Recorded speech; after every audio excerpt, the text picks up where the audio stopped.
Bienvenue sur Mathérapie.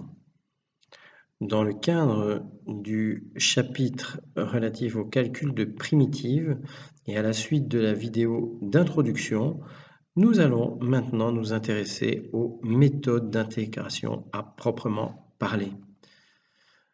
La première méthode d'intégration s'appelle l'intégration immédiate. Donc, si nous choisissons de calculer la primitive de 1 fois dx, c'est égal à x plus c, car, comme nous l'avons vu dans le chapitre d'introduction, la dérivée de x plus c est donc égale à l'intégrande 1 de la primitive recherchée. L'intégrale, donc le calcul de la primitive de la fonction x exposant n dx est égal à x exposant n plus 1 sur n plus 1 plus c. Il est à noter dans cette formule que n ne peut pas être égal à moins 1, car dans ce cas, on diviserait par 0. Donc, on ne peut pas intégrer la fonction 1 sur x dx avec cette formule, puisque ça reviendrait à dériver la fonction x exposant moins 1. On obtiendrait comme réponse à cette intégration immédiate x exposant 0 sur 0, ce qui est interdit. Le calcul de la primitive de sinus x est égal à moins cosinus x plus c. L'intégrale de cosinus x dx est égale à sinus x plus c. Dx sur cos carré de x est égal à tangente de x plus c. Dx sur sin carré de x est égal à moins cotangente de x plus c. On peut poursuivre maintenant avec les fonctions exponentielles. Donc l'intégrale de ax dx est égale à a exposant x sur ln de a plus c, dans le cas de la fonction exponentielle de base e. Donc l'intégration de e exposant x dx est égale à e exposant x plus c.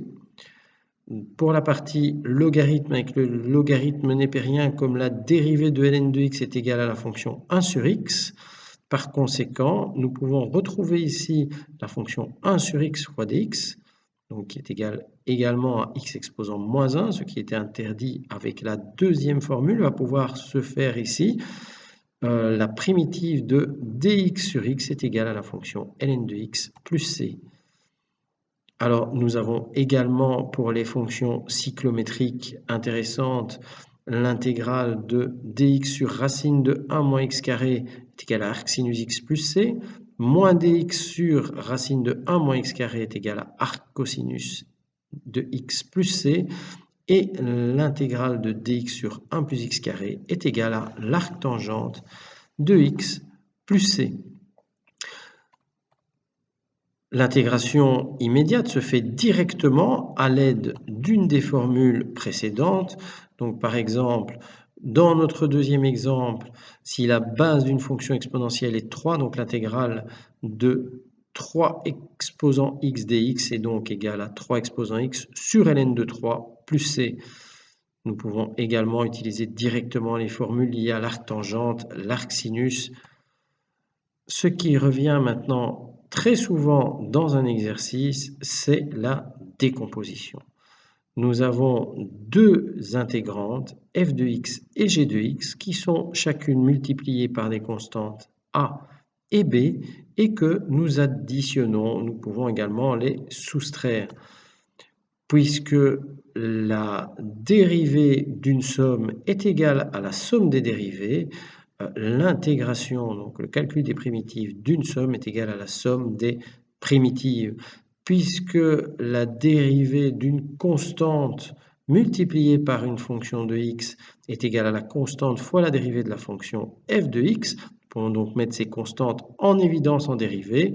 Donc dans l'opération en sens inverse, quand on recalcule une primitive, nous pouvons également mettre en évidence ces constantes a et b. Appliquer les propriétés ou faire une opération algébrique simple, donc par application de propriétés directement, nous recherchons ici la primitive de la fonction 3z carré plus 4 fois la racine carrée de z par rapport à la variable z, donc dz. Nous allons dans un premier temps pouvoir décomposer cette primitive en calculant la primitive de 3z carré dz plus 4 fois, alors la racine de z est équivalent, donc en utilisant les propriétés des racines à z exposant 1/2. 3 et 4 étant des constantes, ils peuvent se mettre en évidence devant chacune des primitives respectives pour obtenir 3 fois l'intégrale de z carré dz plus 4 fois l'intégrale de z exposant 1/2 dz. Nous sommes donc amenés dans cet exercice à rechercher les primitives de deux fonctions simples en utilisant la deuxième propriété, donc l'intégrale de x exposant n dx. On va pouvoir l'appliquer à la fonction z carré, dans ce cas-ci n est égal à 2, et on va retrouver donc z exposant 2 plus 1, z cube, sur 2 plus 1 sur 3. De la même manière pour z exposant 1/2, on va être amené à retrouver z exposant 1/2 plus 1, donc z exposant 3/2, divisé par 3/2, donc fois 2 tiers. Donc, vous devez être capable d'appliquer les propriétés dans votre tête sans tout détailler comme je viens de le faire pour passer directement de l'étape 1 à l'étape 2. Et donc, de cette manière, on retrouve la réponse finale de cet exercice, à savoir z cube plus 8 tiers de z exposant 3/2 plus c. Alors, z exposant 3/2, vous pouvez le laisser de cette manière au cas où vous seriez amené à devoir recalculer une intégrale ou revérifier la dérivée. Dans un autre cas, il vaut peut-être mieux se souvenir que z exposant 3/2 est la racine carrée de z cube, notamment pour la vérification des conditions d'existence. Nous pouvons également simplifier l'intégrante à l'aide d'opérations algébriques simples, donc une addition, une soustraction, un produit ou un quotient, et même une puissance peu élevée. Donc, par exemple, lorsque nous recherchons la primitive de l'intégrante x sur la racine carrée de x exposant 5, nous pouvons appliquer dans un premier temps, transformer la racine carrée en puissance à exposant fractionnaire, donc ça devient x exposant 5/2, et ensuite utiliser une règle de calcul de puissance, donc c'est x exposant 1 moins 5/2, ça revient donc à calculer l'intégrante de x exposant moins 3/2 dx. En utilisant la deuxième formule immédiate d'intégration, on obtient x exposant moins 1/2 sur moins 1/2, donc divisé par moins 1/2 revient multiplié par moins 2, et n'oubliez pas que x exposant moins 1/2 est la même chose que 1 sur la racine carrée de x, donc on obtient en réponse finale à ce calcul de primitive moins 2 divisé par la racine carrée de x plus c, la constante d'intégration. Alors, un dernier exercice pour cette vidéo. Nous avons ici affaire à une intégrante qui est une fraction. Au numérateur, nous avons un carré. Alors, de manière à pouvoir appliquer le principe de décomposition, nous allons utiliser un produit remarquable. Donc, x plus 4 au carré est égal à x carré plus 8x plus 16. Ce polynôme au numérateur du deuxième degré est divisé par x. Nous avons le droit de diviser chacun des termes du numérateur par x pour pouvoir décomposer cette intégrale qui est au fait un quotient en trois petites intégrales, donc trois petites primitives qui sont des sommes simples. Donc x carré sur x est donc égal à x, 8x sur x est égal à 8, et il nous reste 16 sur x. Nous appliquons le principe de décomposition. On est amené du coup à calculer l'intégrale de x dx, à savoir x carré sur 2, plus 8 fois l'intégrale de dx, donc plus 8x, plus 16 fois l'intégrale de dx sur x, donc plus 16 ln de x.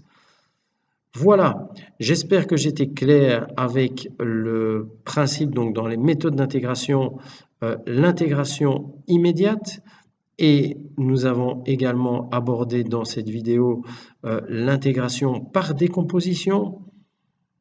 Je vous retrouve dans une troisième vidéo liée à ce chapitre sur une troisième méthode d'intégration, la méthode d'intégration par substitution. J'espère que j'ai été clair et à bientôt sur Mathérapie.